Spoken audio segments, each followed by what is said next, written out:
Salam əziz və böyük Türk millətim. Salam olsun sizə Mustafa bəy. Salam olsun MCTV izləyicilərimizə və bütün xalqımıza. Demək, bu günləri mənim bu çəkmək istədiyim video. Öncəki videoda mən qısa vermişdim. O bəzi araşdırmaları deyə bilmədim. Bu İmam Hüseyin və Şəhrubani haqqında.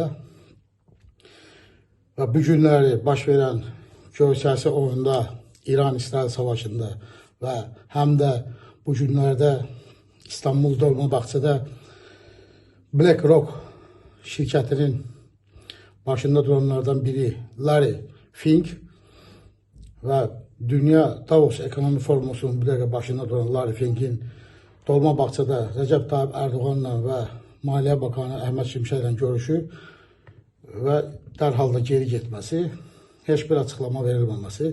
Bu haqda da bir kiçik araşdırma deyəcəm. İlk öncə başlayaq. Keçən səfər danışdığım konudan Fars, İslama, Fars Sasanilərdən sonra Sasani dövləti Ərəb xəlifələri tərəfindən işğal olunduqdan sonra, Zərdüştlük dağıldıqdan sonra Farslar 3-cü Yezdigirt kral, Sasani kralının qızı Şəhrubani İmam Hüseyinə verdilər. Və hər dəfə də İslama ziyan vurmaq üçün və İslama bir yol axtarmaq üçün, qohumluq əlaqələri axtarmaq üçün. Və sonunda bunu tapdılar. Baxın, İmam Hüseyindən və eşi Şəhrubanidən olan övladlarına imam dedilər, müqəddəsləşdirdilər. Amma Həsəndən, Həzrət Həsəndən olan övladlarına Seyid dedilər. Soruşanda ki, niyə Seyid deyirsiniz? Deyirlər ki, Peyğəmbər əhl-i beytidir. Tamam. Hüseyin də Peyğəmbər əhl-i beytidir. Bəli, hər ikisi də Peyğəmbərimizin sallallahu aleyhi və salam onun torunlarıdır. Bəs nəyə görə İmam Hüseyindən olan övladlarına imam dedilər? Və bu 12 imam anlayışı da buradan gəldi. Fars şiəliyində. Çünki Şəhrubani Sasani kralı, o Sasani krallara da o vaxtlar onlar tanrılar için baxırdılar.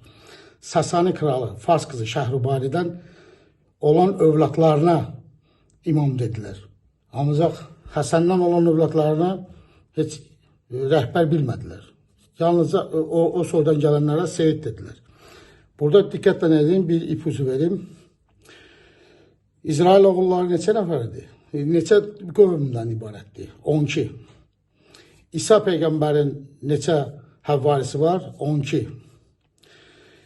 Şiə məzhəbində neçə imam var? 12.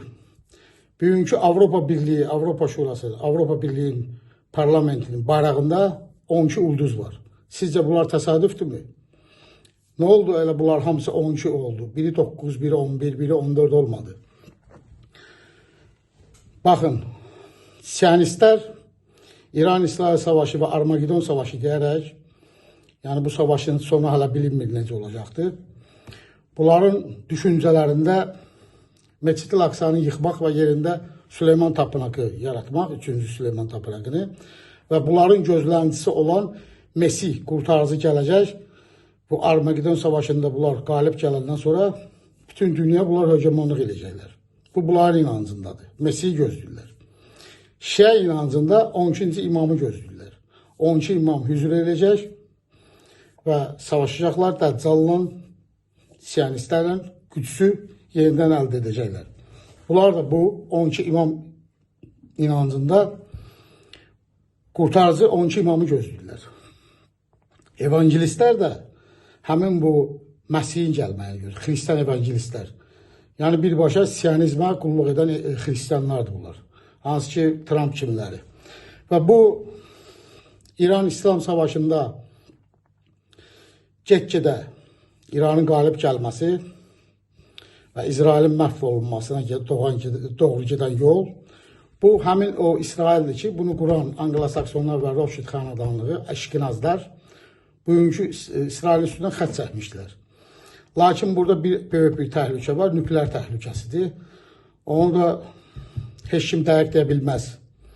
Amma İsrail bu savaşı kaybedersə, mütləqa nükleer taktiki nükleer silahından istifadə istifadə edəcəkdir. Bu kiməsə qulaq asmayacaq. Hürmüz boğazının bağlanması artıq dünya ekonomikasında gedişatları dəyişir. Petrolun qiymətləri qalxması, bu gün sabahda bütün gübrə istehsalı və digər qida istehsaları hamısının yenidən qalxması baş verəcəkdir. Ərəb yarımadasında çox fəlakətli günlər gözləyir. Ancaq bu günləri BlackRock şirkətinin başında duranlardan biri, Rockefeller'in sərmayəsinin çantaçısı olan, Komitet 300'ün üzvlərindən biri olan, hansı ki dünyanı idarə edən 13 ailə var. Rockefeller, Rothschild, DuPont, Astori, Wolfsburglar və digər ailələr var ki, və Avropa qara aristokratiya ailələri. Bunlar, bu Komitet 300 və bu Larry Fink kimiləri, bunların çantasılarıdır.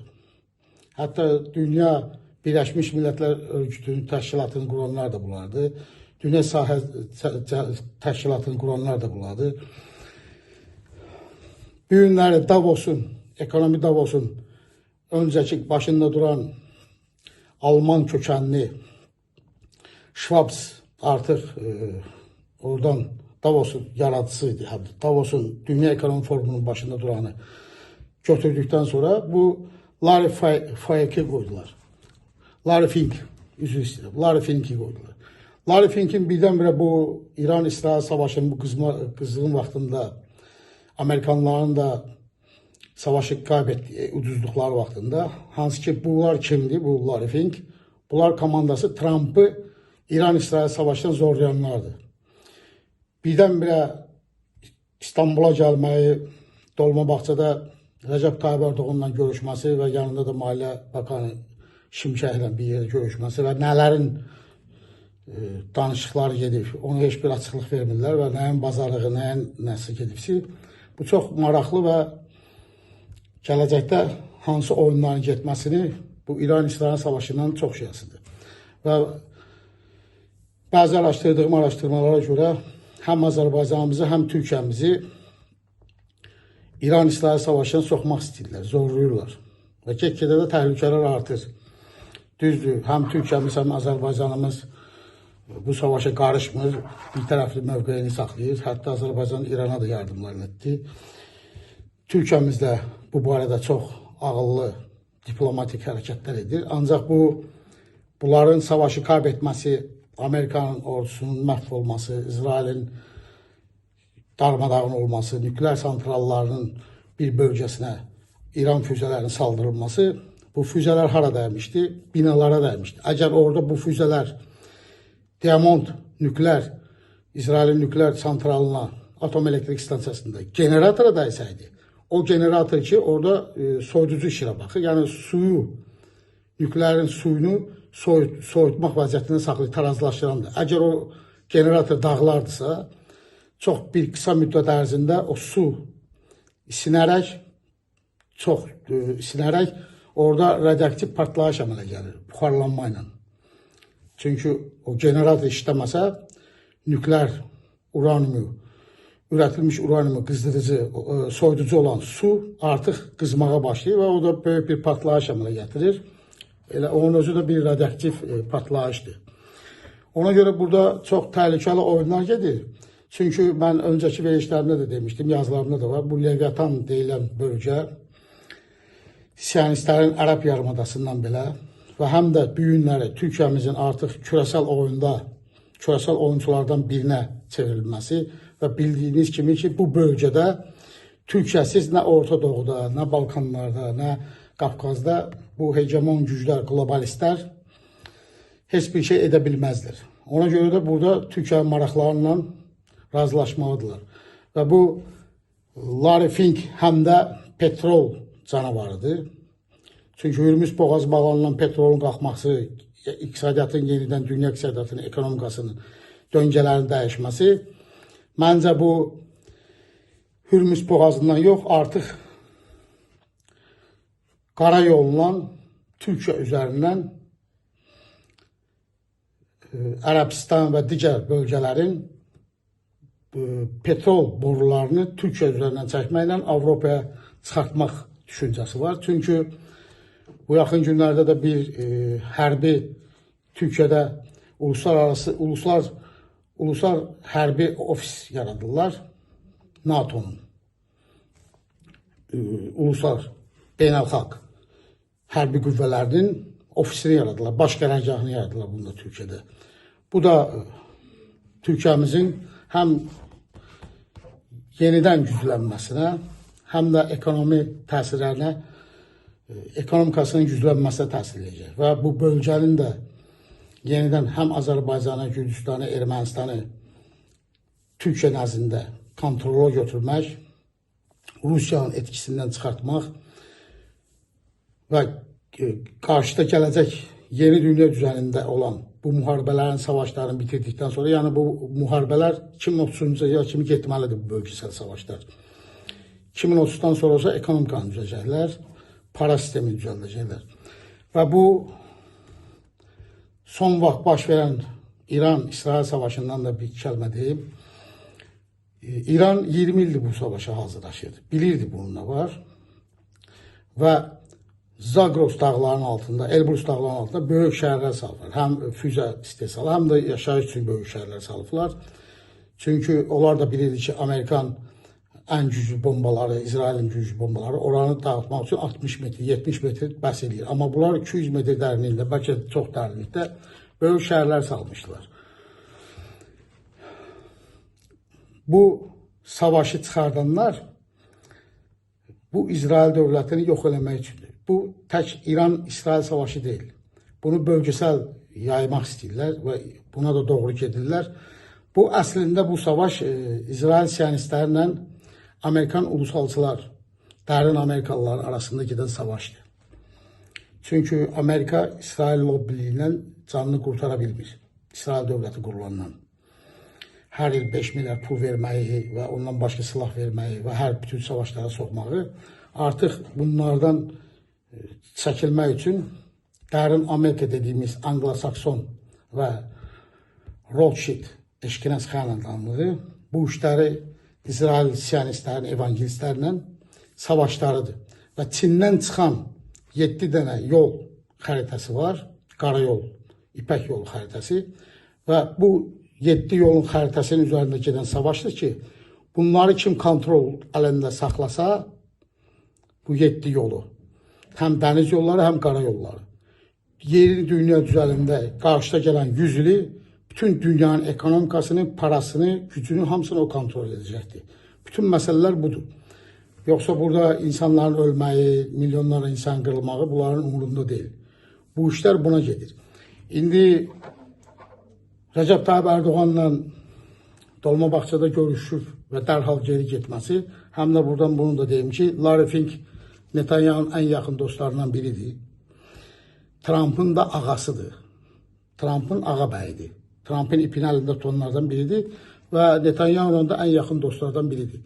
Davos ekonomikasında 1 minuttan sonra Recep Tayyip Erdoğan'ın İsrail Cumhurbaşkanı, Başbakanı Sharon'a Ariel Sharon'a ki 1 minut dedikten sonra o Davos mənim için bitmişti. O vaxtdan da getmir. Və yenidən bunların həm Davos'un böyüyü, həm dünya sərmayəsinin, parasının, baronların çantacısı gələrək nə mesajlar gətirdi, nələri təklif elədi, nələri istədi, onu gələcək göstərəcəkdir inşallah. Hələ ki bu barədə heç bir bilgimiz yoxdur. Və bəzi dövlətdə bilgilər var ki, onu bizlər bilə bilmirik. Başqa yerlərdən də tapmaq olmur. Bu bilgiləri də dövlətin üst katında olanlar bilir. Amma qarşıda gələn gedişat bu savaşı bölgəyə yaymaq istəyən çox güclər var. Bunlardan biri də Rusiyadır, biləsiniz. Rusiyaya xeyrinədir ki, bu İran-İsrail savaşı, Amerikan savaşı uzansın. Amma Çinin xeyrinə deyil. Çin dayandırmaq istəyir. Çünki Çinin ekonomikası məhv olur. Amma Rusiyaya xeyirdir. Həm petrolun qiyməti qalxır, həm də Amerika-İran bataqlığında batır. Buna da Ukrayna savaşında üstünlük əmələ gəlir. Ona görə burada bir qarışıq, çox bir geosiyasi düyün əmələ gəlibdir. İnşallah qarşıdakı vaxtlarda, zamanda bu gedişatlar üzünü göstərəcəkdir. Əziz millətim, böyük xalqım, şərəfli xalqım, Türk millətim. Heç vaxt ruhdan düşmək lazım deyil.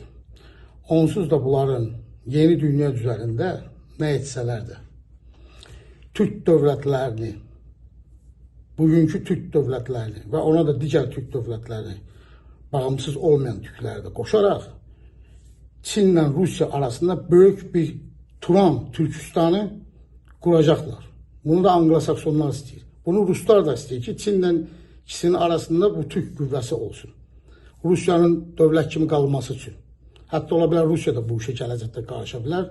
Amma Koreya və Yaponiya bu təklifi qəbul edib Türk dövlətlər təşkilatına girəcəkdir. Üyə olacaqlardır. Ona görə bu petrol savaşları, qarayol savaşları, dəniz savaşları bu 2030'da kimi sürür. Ancaq təhlükəli bir şey var. Nükleer bomba təhlükəsi, nükleer silah təhlükəsi. Buna kimsə garantiya verilmir.